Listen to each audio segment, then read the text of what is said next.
स्वागत है आपका एक बार फिर से बिहारी गुरुजी चैनल पर। इस वीडियो में आज STET 2019 के रिज़ल्ट को डिटेल में उसका एनालिसिस करेंगे। काफ़ी लोगों का डिमांड है लगातार कि STET का जो ये रिज़ल्ट का जो मामला चल रहा है, ख़ास करके मेरिट का, ठीक है, उस पर एक डिटेल वीडियो लाने के लिए तो सबसे पहले मिनिमम जो क्वालिफाइंग मार्क्स था आपके STET नोटिफिकेशन में, ठीक है, उसको समझिए ध्यान से। वीडियो को जो है बिना स्किप किए आप देखिए, एक एक चीज़ क्लियर हो जाएगा, एक भी कन्फ्यूजन आपको नहीं रहेगा। मिनिमम क्वालिफाइंग मार्क्स जो आपको बताया गया था STET के एग्जामिनेशन में, ठीक है, वो था सामान्य के लिए 50% और बाकी कैटेगरीज़ के लिए जो था वो 45% था, ठीक है। ये हो गया उत्तीर्णांक मिनिमम क्वालिफाइंग मार्क्स। अब जो है वहीं पर जिक्र था आपको सिलेक्शन प्रोसेस का, जिसमें ये दिया गया था कि माध्यमिक शिक्षक पात्रता परीक्षा 2019 में न्यूनतम उत्तीर्णांक प्राप्त करने वाले सभी अभ्यर्थियों का, यहाँ पर आप ध्यान दीजिए, न्यूनतम उत्तीर्णांक, यहाँ पर उत्तीर्णांक क्या है आपका 45 और 50%, यानी कि 45 और 50% प्राप्त करने वाले तो काफ़ी लोग हो सकते हैं, ठीक है, इससे ऊपर काफ़ी लोग होंगे, ठीक है। लेकिन यहाँ पर जो सिलेक्शन प्रोसेस यानी कि चयन जो आपका वो करेगा, वो मेघा सूची का निर्माण करके, ठीक है, यहाँ पर क्या है कि न्यूनतम उत्तीर्णांक प्राप्त करने वाले सभी अभ्यर्थियों का उच्च प्राप्तांक से न्यून प्राप्तांक के क्रम घटते क्रम में, ठीक है, शिक्षा विभाग पटना से विषयवार एवं कोटिवार पद विवरण उपलब्ध कराए जाने के बाद कुल पद के बराबर अभ्यर्थियों का विषयवार एवं कोटिवार मेघा सूची तैयार किया जाएगा, ठीक है। यानी कि जो उत्तीर्णांक है 45 और 50, उसको तो पहले आप एक स्टेप तो वो है, उसको पहले पार करिए आप। हो सकता है उसमें मान लीजिए 10,000 लोग क्वालिफाई कर गया और सीट है उसके पास 5,000, तो वो मेघा क्रम में जो है ऊपर से नीचे की ओर जो है 5,000 लोगों को जो है सेलेक्ट करेगा। ये चीज़ आपको जो है बताया गया था, ठीक है। तो दो चीज़ यहाँ पर आप डिफरेंस समझ लिए कि जो उत्तीर्णांक है मिनिमम क्वालिफाइंग मार्क्स वो अलग है और मेघा सूची जो बनेगा सीट के बराबर वो अलग था, ठीक है। अब देखिए, अभी जो आपको डाटा दिया गया है, अभी जो 12 सब्जेक्ट का, सबसे पहले जो 12 सब्जेक्ट का रिजल्ट आया था, उसमें टोटल कितना कैंडिडेट्स सेलेक्टेड थे मेरिट लिस्ट में, selected candidates in merit list, यहाँ पे देखिए ये 24,598 था, ठीक है। अभी जो दिया गया है आपको 24,598 है, जो 12 सब्जेक्ट में लोग सेलेक्टेड हैं।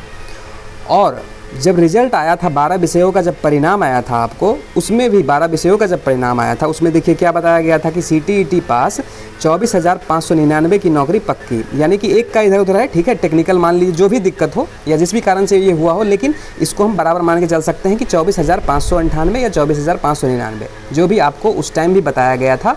और अभी भी जो डाटा दिया गया है आपको, वो यही दिया गया है कि इतने कैंडिडेट्स मेरिट में सेलेक्टेड हैं। इसका मतलब ये है कि उस टाइम भी, ठीक है, इतने लोगों का ये जो मेरिट वाला चीज़ है, बोर्ड के पास जो है ये डाटा था कि मेरिट में इतने लोग हैं। अंतर बस इतना ही था कि आपको जो है रिजल्ट में उस टाइम मेरिट वाला पोर्शन जो है, ये जो पोर्शन है, ये हिस्सा ये नहीं दिखाया गया था। मिनिमम जो आप क्वालिफाइंग मार्क्स 45 और 50% जो आप लाए थे, उसके बेस पर आपको जो है क्वालिफाइड या नॉट क्वालिफाइड जो है आपको घोषित कर दिया गया था। और ये वाला पोर्शन को है उस टाइम नहीं बताया, जिस भी कारण से हो, मान लीजिए बोर्ड को लगा हो कि हो सकता है फाइनल रिजल्ट जब हम डिक्लेयर करेंगे उस टाइम बताएंगे, उस टाइम जो फाइनल रिजल्ट जब आएगा तब हम मेरिट का जिक्र करेंगे, जो भी कारण हो, ठीक है। लेकिन ये जो क्वालिफाइड और नॉट क्वालिफाइड बताया गया था, वो मिनिमम क्वालिफाइंग मार्क्स के आधार पर था।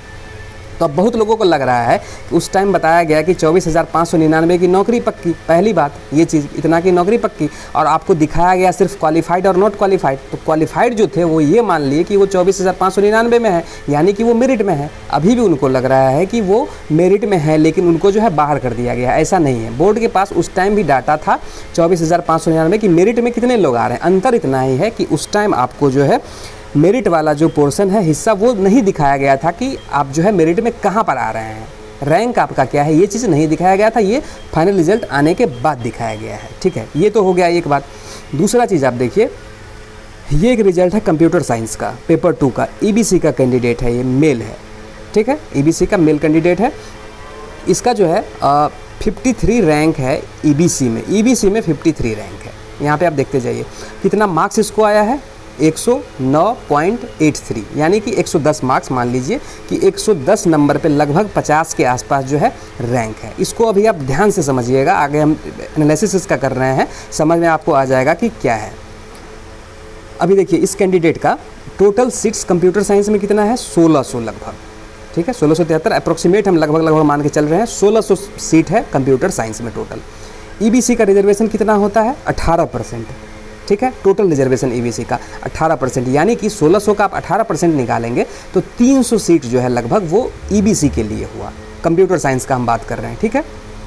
अब ईबीसी मेल कैंडिडेट का बात करिएगा, क्योंकि इस 18% में से जो है 35% चला जाएगा फीमेल को और मेल को रह जाएगा 65% मात्र, क्योंकि हम रिजल्ट आपको दिखाए हैं, एनालिसिस कर रहे हैं मेल कैंडिडेट का ईबीसी का। तो ईबीसी मेल 65% यानी कि 300 में से होगा, तो 200 अप्रोक्सीमेट सीट जो है कंप्यूटर साइंस में वो ईबीसी मेल कैंडिडेट के लिए हुआ, ठीक है। अब रैंक आप देखें कि रैंक 53 था ईबीसी इस मेल कैंडिडेट का, जिसका हम आपको रिजल्ट दिखाए हैं यहाँ पे। 53 रैंक है ईबीसी कैंडिडेट का 110 मार्क्स पे, लगभग 110 नंबर पे, ठीक है, 150 में से। तो यहाँ पे 53 रैंक जो है 110 मार्क्स पे है, ठीक है, पहली बात। और मिनिमम क्वालिफाइंग मार्क्स जो है वहाँ पर वो 67.5 है। वो हम ये बता रहे हैं आपको कि यहाँ पे देखिए मिनिमम जो क्वालिफाइंग उत्तीर्णांक है वो 45% रखा गया था सारे जो भी रिजर्व कैटेगरीज हैं, ठीक है, उन सब के लिए, अनुसूचित जाति, SC ST ईबीसी, ठीक है, दिव्यांग 45% और जनरल के लिए जो है ये 50% था। तो 150 का 45% आपको जो है 67.5 जो है आ रहा है, ठीक है, 150 का 67.5 आपको जो है आ रहा है मिनिमम क्वालिफाइंग मार्क्स। तो यहाँ पे आप देख लिए कि रैंक 53 है, यानी कि 50 रैंक मान लीजिए आप, 110 नंबर पे है। मिनिमम क्वालिफाइंग मार्क्स जो है ईबीसी का वो 67.5 है। यहाँ पे गैप कितना का हुआ, लगभग जो है 43 मार्क्स का, 43 मार्क्स का जो है यहाँ पर गैप हुआ। और कैंडिडेट्स कितने हैं टोटल, हम ईबीसी मेल का सिर्फ हम बात कर रहे हैं, ठीक है, ईबीसी मेल में टोटल 200 कैंडिडेट्स। यहाँ पर जो है 110 नंबर में 53 रैंक तक तो आ गया बात ईबीसी मेल का। अब कितना कैंडिडेट बच गया लेने के लिए, और 150 कैंडिडेट्स। 43 नंबर के गैप पर सिर्फ 150 कैंडिडेट होंगे, पॉसिबल है ये? आप खुद सोच के देखिए, 43 नंबर 43 मार्क्स में सिर्फ 150 कैंडिडेट। यदि ऐसा पॉसिबल है तो आपका मानना बिल्कुल सही है कि आप जो है क्वालिफाई हो करके, यदि आपके मार्कशीट में जो है क्वालिफाई लिखा हुआ था तो आप मेरिट में थे, तब बिल्कुल सही है। यहाँ पर यदि आपको लग रहा है कि ये संभव नहीं है तो समझिए आप सिर्फ क्वालिफाई होना आपके मेरिट में जो है, आपको मेरिट में होना नहीं दर्शा रहा था और आप मेरिट में नहीं थे, सिर्फ क्वालिफाई होना, ठीक है। ये एकदम संभव नहीं है, बिल्कुल पॉसिबल नहीं है। आप खुद सोच करके देखिए, इतना लंबा गैप में सिर्फ 150 कैंडिडेट्स ही आए। इसका मतलब साफ है, आप समझ गए होंगे कि 67.5 जो कैटेगरी का है कट ऑफ मिनिमम, और 75 जो है आपका जो जनरल का है उसके, और जो मेरिट में लोग आए हैं उसका जो कट ऑफ होगा, उसके बीच काफ़ी सारे लोग हैं जो कि एक्स्ट्रा हैं सीट्स के अलावा। उसका एक और आप प्रूफ आप देख लीजिए, आज आया है पेपर में, आज ही आया है, ऐसे आप लोगों को विश्वास नहीं होगा। अब मेरिट लिस्ट में 30,675 के साथ 35,000 क्वालिफाइड भी। अब देखिए क्वालिफाइड तो ये सब हैं, लेकिन मेरिट में 30,675 हैं और उससे ज़्यादा लोग जो है मेरिट से बाहर हैं जो कि क्वालिफाइड हैं। बताइए अब 35,000 लोग। तो वही जो हम आपको यहाँ पर गैप दिखाए कि आप देखिए 43 मार्क्स पर क्या 150 ही कैंडिडेट्स हो सकता है, हज़ारों लोग इसमें हैं, हज़ारों लोग शामिल हैं इसमें 43 मार्क्स पे। और वही कारण है कि उन्हीं हज़ारों लोगों को मिला करके जो है ये 35,000 हो गया है, ठीक है, मेरिट से बाहर वाले, और मेरिट में 30,675 हैं ओनली, ठीक है।